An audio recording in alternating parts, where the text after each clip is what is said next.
School का खौफनाक रहस्य। रात का समय था और गगनचुंबी इमारतों के बीच बसा स्कूल सुनसान था।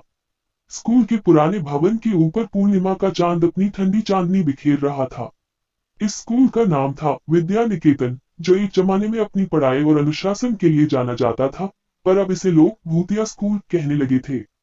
रितेश और उसके दोस्त निशा, आदित्य और साक्षी ने सुना था कि इस स्कूल में कुछ अजीब घटनाएं घटती हैं। उनकी जिज्ञासा ने उन्हें इस भूतिया स्कूल की ओर खींच लिया। वे चारों दोस्त आधी रात को स्कूल के अंदर घुसे ताकि सच्चाई का पता लगा सके। अजीब घटनाएं। जैसे ही वे मुख्य भवन में दाखिल हुए, एक अजीब सी ठंडी हवा का झोंका आया।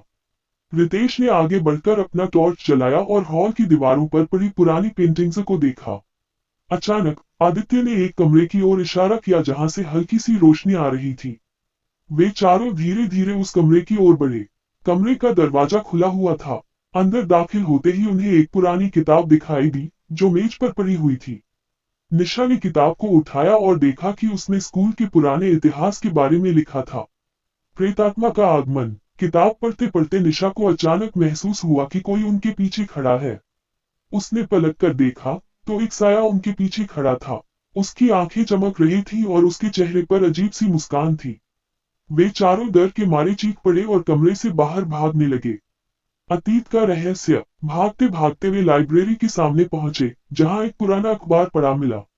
उसमें छपी खबर पढ़कर उन्हें पता चला कि वर्षों पहले इस स्कूल के प्रिंसिपल प्रोफेसर वर्मा ने अपनी बेटी के साथ इस स्कूल में आत्महत्या कर ली थी।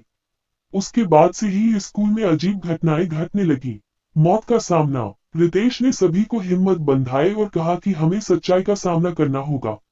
वे चारों वापस उसी कमरे में गए जहां उन्होंने वह किताब पाई थी। अचानक कमरे की बत्तियां झपकने लगी और प्रोफेसर वर्मा की आत्मा प्रकट हुई। उसने अपनी बेटी की मौत का बदला लेने की बात कही और उन पर हमला करने लगी। अंत का रहस्य। रितेश ने हिम्मत दिखाते हुए किताब में लिखे मंत्र को पढ़ा। मंत्र पढ़ते ही प्रोफेसर वर्मा की आत्मा धीरे धीरे गायब होने लगी। चारों दोस्तों ने राहत की सांस ली और जल्दी से स्कूल से बाहर निकल आए। सबक। इस घटना के बाद रितेश और उसके दोस्तों ने सीखा कि कभी कभी जिज्ञासा हमें खतरनाक परिस्थितियों में डाल सकती है। उन्होंने प्रण लिया कि वे अब किसी भी जगह बिना सोचे समझे नहीं जाएंगे। विद्या निकेतन का स्कूल अब भी खड़ा है, लेकिन कोई भी वहां रात में जाने की हिम्मत नहीं करता।